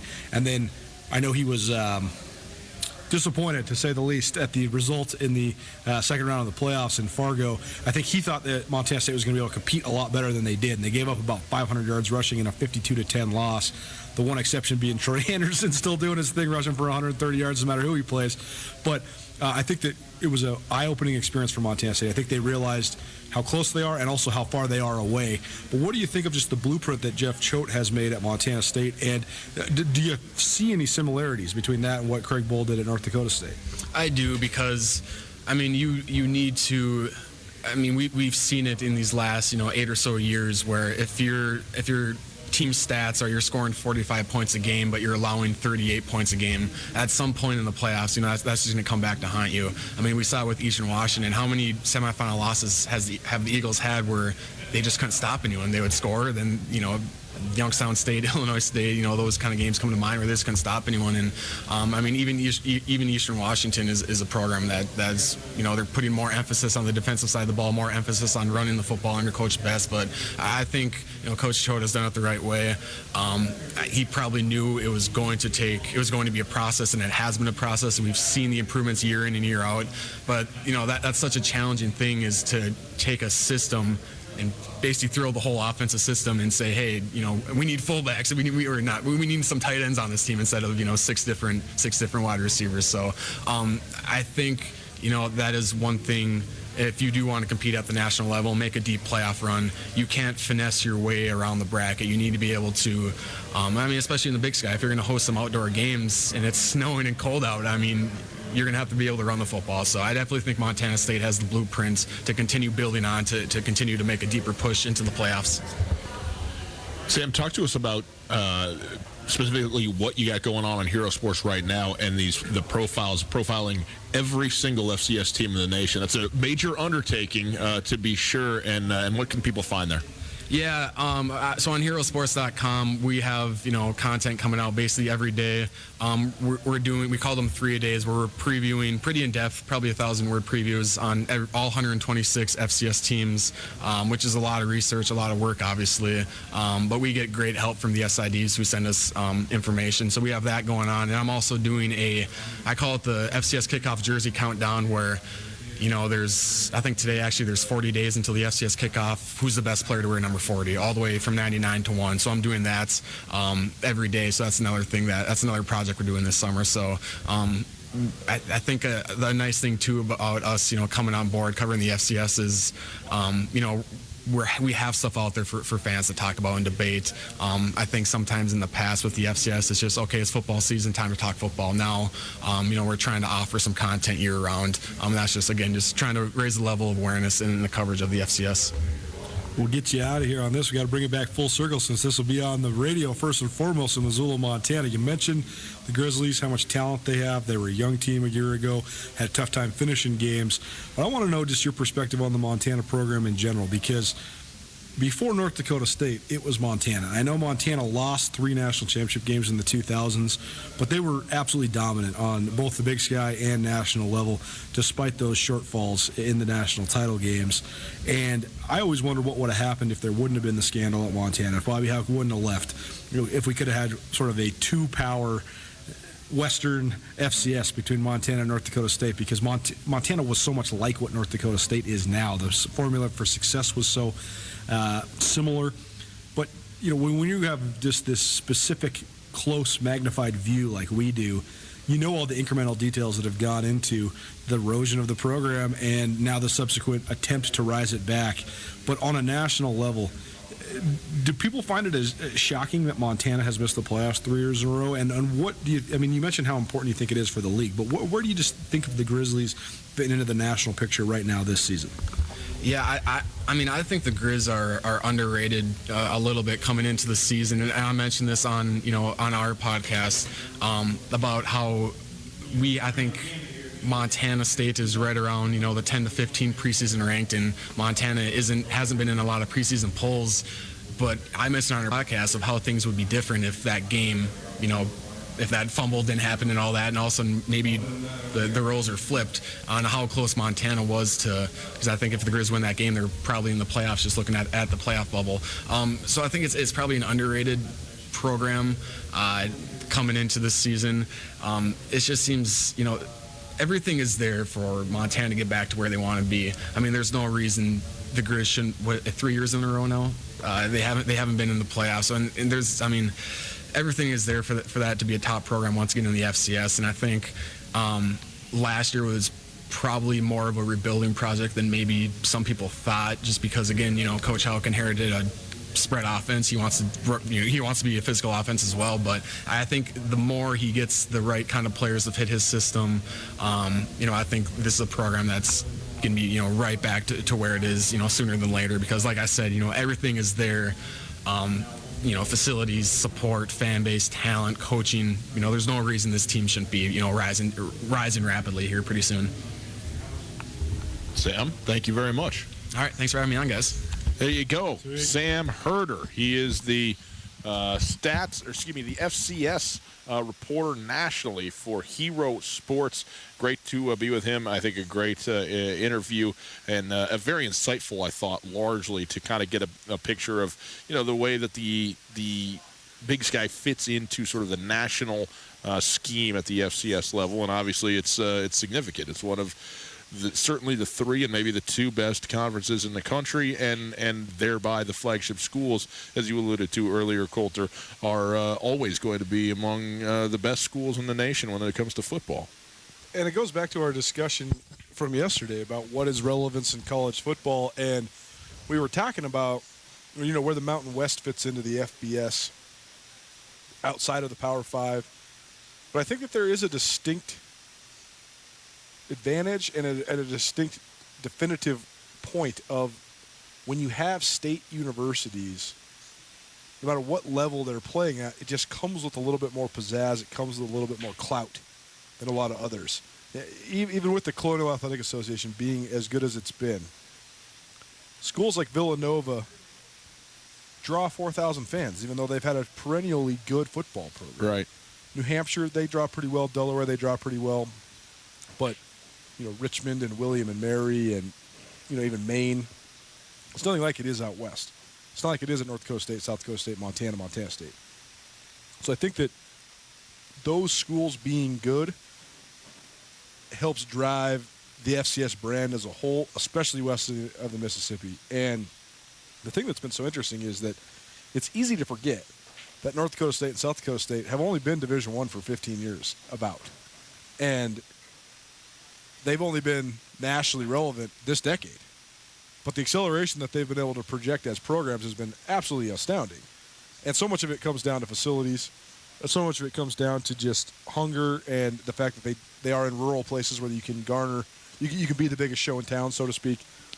But we haven't really, Montana State lost to North Dakota State in the 2010 FCS playoffs. And that was the first Division I playoff win for NDSU. Well, they got something like 60 just this decade since then. But we haven't really had a time where North Dakota State, South Dakota State, Montana State have all been elite simultaneously. If that could happen, I think it would just be so tremendous for the FCS brand.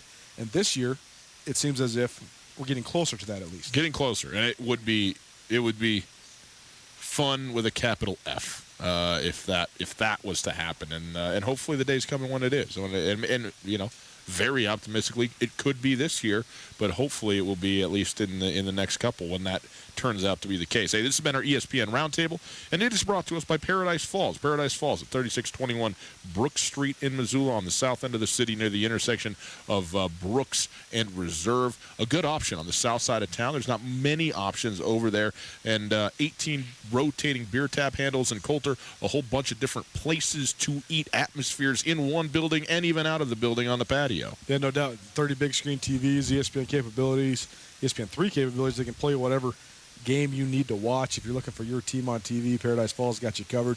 Got a brand new casino, and I guess it would be Northside Dining Room, all brand new, redone, looks great. You mentioned the deck. You can go sit out and enjoy a cocktail. One of the best late happy hours in town as well, 9 to 11, Monday through Thursday. Half-price cocktails, $3 draft beers, half-price appetizers, and a whole bunch of other stuff going on. One of the great places in town because you can get breakfast, lunch, dinner, 7 a.m. to midnight, 3621 Brook Street. Paradise Falls. Go check them out. Paradise Falls, Missoula's coolest hotspot. We'll take a quick break. When we'll come back, the Open Championship is in the books for the first round. David Duval was 2 under through 4. Did not go so well after that.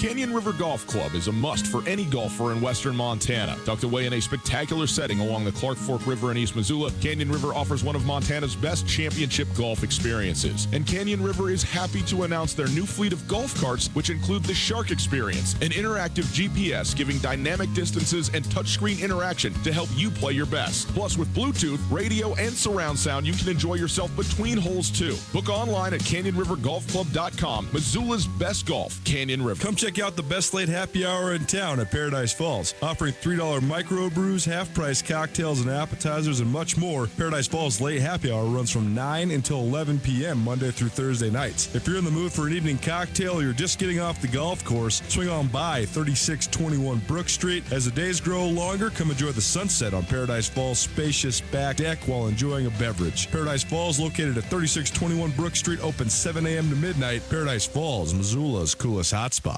Alpine Touch has been providing you with the distinct seasonings you know and love for decades. Now, Alpine Touch has something to help you unleash the freshness of all the delicious flavors you need to spice up any meal. Check out Alpine Touch's new coarse grinds, unleashing the fresh taste of the garlic pepper or all-purpose seasonings to please any nose or taste bud. Coarse grinds can be purchased by the pound at retail locations around the state or at alpinetouch.com. Use the code ESPN10 at checkout to get 10% off any online order. Alpine Touch, Montana's special spice. Hey there, Colter Nuanez from Tutel Nuanez 1029 ESPN Missoula, here with Tom from Aspen Sound. Tom got me a great deal on an automatic car starter this winter. Now it's summer. What sort of stuff you guys got going on down there, Tom? Well, Colter, coming into the summertime, we're picking up on the window tinting front. So if you need your windows tinted, give us a call. We'll get you scheduled up. Boats and ATVs are starting to come in full swing, and we're also starting to see the hot rods come out to play. Anything audio related, let us know. We'll get you taken care of. Feel the music at Aspen Sound. Take summer by storm with a new Polaris off-road vehicle. During the summer sales event, rebates go as high as $2,000 and financing is as low as 3.99%. Live your life wide open in a high-performance RZR. Tackle anything from mountains to mud holes on our legendary Sportsman ATV. Get more done with a hard-working Ranger or take on any task or trail in a versatile Polaris General. Whatever you're looking for, now is the time to take your pick from the off-road's best-selling lineup. See Polaris.com or your Polaris dealer for rebates up to $2,000 and financing as low as 3.99% APR for 36 months during the Polaris Summer Sales Event at Kurtz Polaris, 2904 West Broadway in Missoula and Highway 83 in Sealy. July is Kurtz Polaris' 30th birthday, and they are celebrating with unprecedented savings on select parts and accessories with the purchase of a new Polaris off-road vehicle, Beta or Husqvarna dirt bike, or any of their new line of Crest pontoon boats. Go to Kurtz Polaris for details. Offers valid in U.S. through 7/23/19 on new 2015 to 2019 vehicles. Subject to credit approval. Offers vary by model. See dealer for details. Always wear a helmet, never drink and ride. ESPN Missoula Sports Center. Good evening, Ryan Tutel, Colter Nuanez. A little bit of news for you here. Montana will open the home portion of its 2019 football schedule under the lights at Washington Grizzlies Stadium. On September 7th, the Grizzlies will host North Alabama with a kickoff scheduled for 7 p.m. On Wednesday, UM also announced the scheduled kickoff games for two other UM home games. First against Monmouth on September 21st. That'll be at 1 o'clock. And then against Portland State on November 2nd. That will kick off at 3 p.m. UM opens their season August 31st at South Dakota in Vermilion. Missoula's Catherine Burkhoff is an All-American once again for one final time. The Hellgate product and future NC State swimmer earned All-American honors from the National Interscholastic Swim Coaches Association for the fourth time in her peerless career on Wednesday. The 16-time Montana State champion holds 5 state records and recently won her first international title. Great Falls native Ryan Leaf has been hired by ESPN to serve as a college football analyst, the network announced earlier this week. Leaf was a finalist for the 1997 Heisman Trophy and the second overall selection in the NFL Draft. He will be paired with play-by-play announcer Clay Matvick this season. Following Leaf's tumultuous and disappointing playing career, he has struggled with well-chronicled legal and addiction problems, but has been sober the last 7 years and speaks regularly about addiction and recovery. This ESPN Missoula Sports Center is brought to you by Aspen Sound.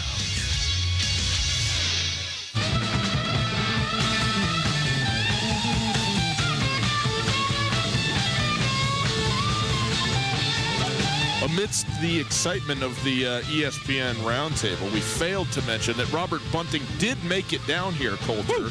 And we do have our first winner. He was very excited, as you might expect, to have won the tickets to go to the University of Montana Grizzly Oregon Duck football game on September 14th, also under the lights in Eugene. So we have our first winner. Congratulations to Robert on the win. And it is our first of many, though. We got 8 more of these, Coulter. This is great, man. We're giving away a ton of tickets to this football game, which is fantastic. Our thanks to Widmer Brothers for that, and congratulations to Robert. And we will be at Fuddruckers next Thursday, so come join us there, and you can win tickets to that one. We are live on location at Katie O'Keefe's this evening. Still got 15 minutes or so of show left. Come on down, say hi, enjoy yourself, have a Widmer Hefeweizen, and have some fun on a Thursday evening. They got a patio here, too. It's a nice day. Go sit outside.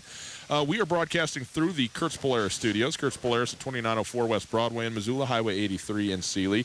And they are celebrating their 30th anniversary. That's right, Kurtz Polaris in business 30 years. And they're doing it by offering MSRP up to 30% off of MSRP on select parts and accessories with the purchase of any new Polaris off-road vehicle, Husqvarna and Beta dirt bike, or any Crest pontoon boat. Some restrictions apply, so see Kurtz for details. Get to Kurtz Polaris in Missoula and Sealy all month for Kurt's 30-year anniversary sale. If you want to call, you can do it, 329-1899, the phone number, or guest join us via the Rangich Brothers RV phone line, and the stream is available at 1029ESPN.com. Thanks to Opportunity Bank, your local bank, your opportunity. Coulter, the first round of the Open Championship is in the books, and it was all in all a nice day. There was a couple more moments. It was amazing, actually, watching it today as I was able to check in throughout the morning of a very nice day in Northern Ireland, on the north shore of Northern Ireland, all things considered. But you still have these moments of just torrential downpour. They showed, let's see, it was I forget the third party, but forgive me for that. Patrick Reed and Tiger Woods, and they're playing with some non-consequential third person because neither of them are Reed or Woods.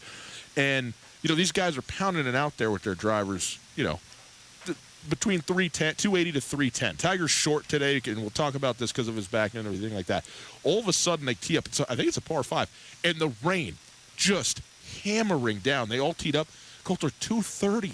They're out the rain is so hard, like the ball physically traveling through the water killed, I don't know, almost 100 yards of drive out there. So you had these moments of this, but it was a fun day, and I thought by and large, the scoring would actually be a little bit better than that, given that what the weather was. But as it turned out, it didn't. The scoring was okay, but it just wasn't outstanding overall. But I mentioned David Duval, Coulter, and this is a major. I mean, this just, you don't know what to say, because this is a guy who's a former world number 1, won 13 tournaments, won several majors. Comes out today is 2 under through 4. Birdies 1 and 2, pars 3 and 4. Goes quad, bogey, and then whatever 9 over par is, that's what he did on a par 5. Made a 14 today, shot a 91, Coulter, today. 91. How bad was David Duval's day today? He's in last place. He's 8 behind second to last place. Man. He's 20 over with a 91 today, so not a good day at the office for David Duval, to say the least. Some of the people, by the way, J.B. Holmes, leader in the clubhouse, 5 under. He's a 1-stroke lead over Shane Lowry. Lowry, an Irishman, by the way, from, Ireland. That's how you become an Irishman. He is 4 under, alone in second place. And there's a whole group at 3 under, tied for third, including Sergio Garcia and, yes, my pick to win the whole doggone thing in Brooks Koepka. Brooks was at 4 under and then bogeyed 17. I don't know. I am not familiar with this guy bogeying holes, but he did it on 14. Some other names of note. So Tiger Woods battling his back all day long, 6 over, a bad day 7 over for Tiger Woods today. Phil Mickelson, 5 over, and everybody had their eye on Rory McIlroy. Opens with a quadruple bogey, closes with a triple bogey. How do you like that for bookends? 4 over on 1, 3 over on 18. He shot 8 over on the day, and is he's essentially out of contention. Just merely in virtue of even trying to make the cut, which is really sad. It's interesting on number one, Colter. Number one's not a very hard hole, all things considered. But there's OB left and right. Like, you have to hit it into the fairway. It's straightforward, but you got to hit it. And you step up there. It's a major championship. You're in your home country. Everybody's pulling for you. You are the 9-1 favorite in Vegas to win the thing. And OB, first swing, reload. Then into the rough. Then into the rough again. And it just was the worst of all possible worlds for Rory McIlroy today in that very first hole, and then he obviously closed poorly as well. Ricky Fowler, Jason Day, Jordan Spieth all tied at 1 under par as well. Back to the David Duval portion of this. The time he got a 14, he played the wrong ball. I've never heard of that before. He actually was credited for a 13 on that hole, and then it was reviewed after his round and counted as a 2-stroke penalty for playing an incorrect ball. He also had a lost ball penalty on that same hole. So, I mean, a 14 for a pro is just a 14 for anybody. Well, right.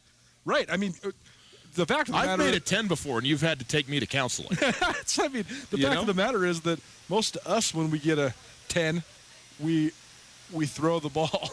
It's gone. We're done. Yeah. In the lake, we're done. But it's interesting. One point about Tiger, because I know we got to get out.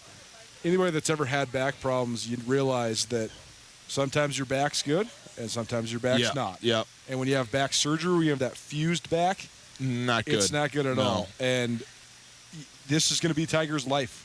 It's going to be his professional career for the rest of it. Some days he'll be loose and he'll be able to go shoot 65 at Augusta, and some days not so much, and he's going to be shooting 79, 80 like he did today. You could see it in the swing. You could see it in his walk. You could see it in everything, and it wasn't there. And it will not surprise me, Colter, if he closes up shop and doesn't even play tomorrow. Just says he's hurt. I mean, he is hurt. He is hurt. And this is not me being a Tiger Woods hater. I just think, he's hurt. And so I just think that, it's probably, it's obviously not going to happen for him here, and it wouldn't surprise me if he says, well, that's it, that's all. Hey, it's Tutel Nuanez. Speaking of golf, you want to go play some golf, you'll feel much better about yourself if you do, I promise. Canyon River, that's where you go. The Canyon River Golf Course out there in East Missoula. They got a ton of stuff going on. First of all greens fully in service, fully playable on all 18. Good news. They now have the Fin Cycle. I rode this thing around, Colter. You want to add a dimension to your game? Take a golf cart that's actually a motorcycle around the golf course. That is a good time. How long am I going to last before I wreck it? Well, the first tee. I mean, you will go down, but other I'm people, 1,000 other people will make it. Wrecking. Yeah, that's not good for you, but it's good for everybody else. It's super fun and fast. Like you talk about pace of play, these things move, and so it's really fun, but also really quick. The Fin Cycle is available now to rent as your golf cart out there at Canyon River. And hey, if you want a regular golf cart, they're outfitted with the Shark Experience. The Shark Experience is an interactive tool. It shows you all the distances, both to the pin, to the green, all to all the hazards, out of bounds, all that kind of stuff. And also, you can interact with it in terms of setting up your next shot, know how far it is just by touchscreen technology. They have surround sound speakers connected to Bluetooth, so you can play from your phone, satellite, music, sports talk, all of it. It's a blast to play out there, and a beautiful course.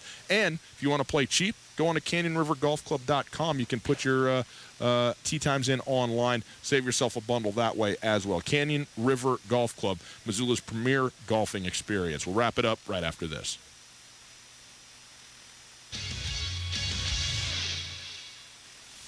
We ate a lot of steaks before we came up with the Montana Club's Private Reserve Cut Angus. It's as good a steak as you're going to get.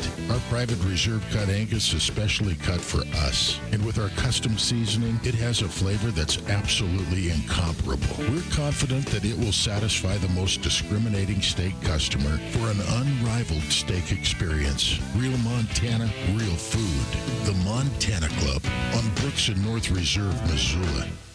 In Western Montana, we know shopping local matters, and you may think you'd pay more for the quality and customer service that comes with it, but not at Selway Armory. Selway Armory is locally owned with knowledgeable specialists that can answer your questions. In addition to the expertise, though, Selway Armory also has a bigger selection and lower prices than the box stores. When you're in the market for firearms and accessories, save money with the experts at Selway Armory. Selway Armory, 2825 Stockyard Road, Unit E6, and online at selwayarmory.com. Canyon River Golf Club is a must for any golfer in western Montana. Tucked away in a spectacular setting along the Clark Fork River in East Missoula, Canyon River offers one of Montana's best championship golf experiences. And Canyon River is happy to announce their new fleet of golf carts, which include the Shark Experience, an interactive GPS giving dynamic distances and touchscreen interaction to help you play your best. Plus, with Bluetooth, radio, and surround sound, you can enjoy yourself between holes, too. Book online at CanyonRiverGolfClub.com. Missoula's best golf, Canyon River. No matter how far you may go, there's always one just down the road. Town Pump, ooh, pump it up. Tacos are good any night of the week, and Town Pump will help you pair them with the perfect cold drink. Get Modelo 12-pack cans for $11.99. Kick back and enjoy the cool night air with Liberty Creek 1.5-liter wine, just $7.99 at Town Pump. Right down the road, pump it up.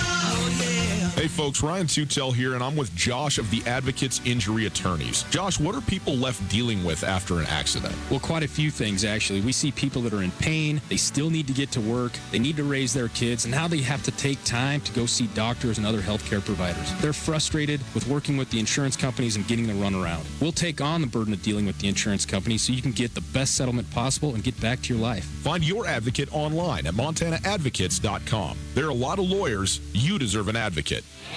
Still emerging from your winter hibernation and need to get your bearings straight? Cruise on down to Port of Missoula for all your spring and summer needs. Come check out their men's and women's streetwear, sunglasses, and shoes from brands like Vans, Adidas, Thrasher, Volcom, and the original Port of Missoula brand. They also have all your skating needs covered, from tune-ups to fresh-made custom boards. Port of Missoula, Missoula's original board shop since 1989, on the Hip Strip, 618 South Higgins.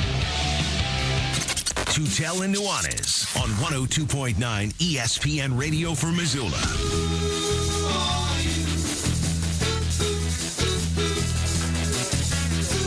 Tutel and Nuanez, 102.9 ESPN Radio, SWX Montana Television statewide, on YouTube Television as well. If you missed anything in the show, check it out on the podcast. The podcast is available on the TuneIn Radio app and on iTunes and on Spotify, and really wherever you get your podcasts, you can get the Tutel and Nuanez podcast. Look up spellings, boys and girls. It's important. There is no S in Nuanez. The podcast, by the way, available thanks to the Wingate by Wyndham Hotel. All guests join the show on the Rangich Brothers RV phone line. Broadcasting live from the Kurtz Polaris studio on ESPN Radio in Western Montana and across the state on SWX Television. Here is Ryan Tutel and Colter Nuanez. That's all true, too. Thank you, Cutler. Speaking of Kurtz Polaris, it is their 30-year anniversary this month.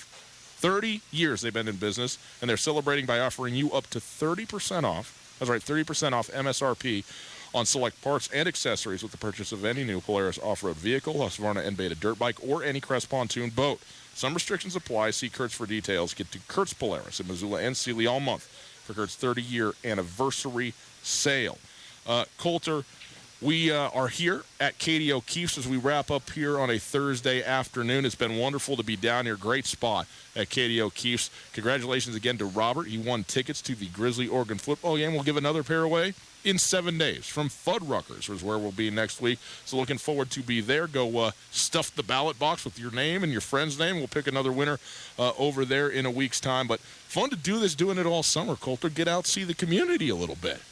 That's right. Good promotion for us. Good promotion for everybody else. Widmer Brothers Brewing, got to thank them for being a part of this thing and helping us put this thing on. And it was fun being down here at Katie O'Keefe, so I'm excited for the next 8 Thursdays as we continue to roll these things out, leading up all the way to that Montana game at Oregon, September 14th, Autzen Stadium in Eugene. Well, shout out to Reese and to Tommy for saving us today. As we really always. needed them, as always. We certainly did. And thanks to all of you. Have a wonderful Thursday. We'll see you tomorrow. Wrap up the week. ESPN Radio, SWX Montana Television.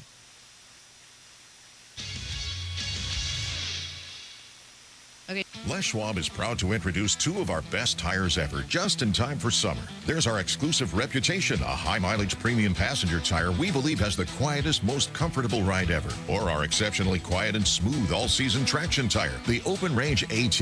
Get up to $150 instant rebate on 4 backcountry MT or AT tires, or $50 on 4 road control passenger tires. Les Schwab Tires. Doing the right thing matters. Cannot be combined with other offers. Limited time. Terms and conditions apply. Details at leschwab.com. On Russell, across from the fairgrounds. This is Mike Nugent with Berkshire Hathaway Home Services. Berkshire Hathaway provides Western Montana with full-time real estate professionals for you whenever you need us. Our reputation as the state's most knowledgeable and available real estate group has helped build unmatched trust in the Garden City and statewide. If you have been thinking of making a real estate move in the short or long term, give me a call. No pressure, no expectations. Just professional opinions and service at whatever pace you are comfortable with. Give me, Mike Nugent, a call today, 531-1802. And remember, every question is good to ask. Florence Coffee Company wants to thank you, our customers, for voting us the Triple Crown in Missoula this year. You awarded us Best Barista, Best Coffee, and Best Coffee Hut. We work hard to serve superior products with all natural ingredients, provide great customer service, and offer a loyalty program like no other. We are a Montana family-owned and operated company, and we look forward to serving you throughout our native Western Montana. Under the big sky, Florence Coffee Company. You're a big league fan. You expect big league service. At the Desperado, you get exactly that. With 35 flat screens, ice cold brews on tap, and Missoula's #1 wings, you're free to sit back and enjoy every pitch. This summer, make the Desperado your baseball home away from home. Cool off after work, relax on the weekends, soak in some great food and drinks, and watch your team make yet another great push for October. And hey, if yours can't do it, there's plenty of other teams and fun to go around at the Desperado Sports Tavern on South Russell across from the Y. Hi, boys and girls. Ryan Tutel and Coulter Nuanez from Tutel and Nuanez on 102.9 ESPN Radio, from your very favorite Tutel and Nuanez podcast, and now officially Gracious Mercy on television statewide. That's right. We've been doing a radio show and a podcast since August of 2017, and now it's time for us to expand our reach into statewide television on SWX. We're on SWX every weekday from 4 to 6 live on your televisions. It's available on channel 199 on Spectrum Cable or on 23.3 on your antenna television. And you can download the Watch SWX app and get us that way on your phones and devices as well. And of course, we'll still be right here, 102.9 ESPN Radio from Missoula and the Bitterroot Valley. And as always, you can find the podcast, the live stream, and everything else you need, 1029ESPN.com. Coulter, do you think that we're spreading ourselves too thin? Are we going to saturate these people and they're just going to start hating us, the inevitable backlash of the great heights to which we have now attained? No chance. Tutel Nuanez, Montana's only statewide sports talk show. ESPN Radio for Western Montana, KKVU HD3 Stevensville, and 102.9 FM on K275BS Missoula. That played under par for the first round. J.B. Holmes shot a 66, and he holds a one-shot lead over Shane Lowry. 13 golfers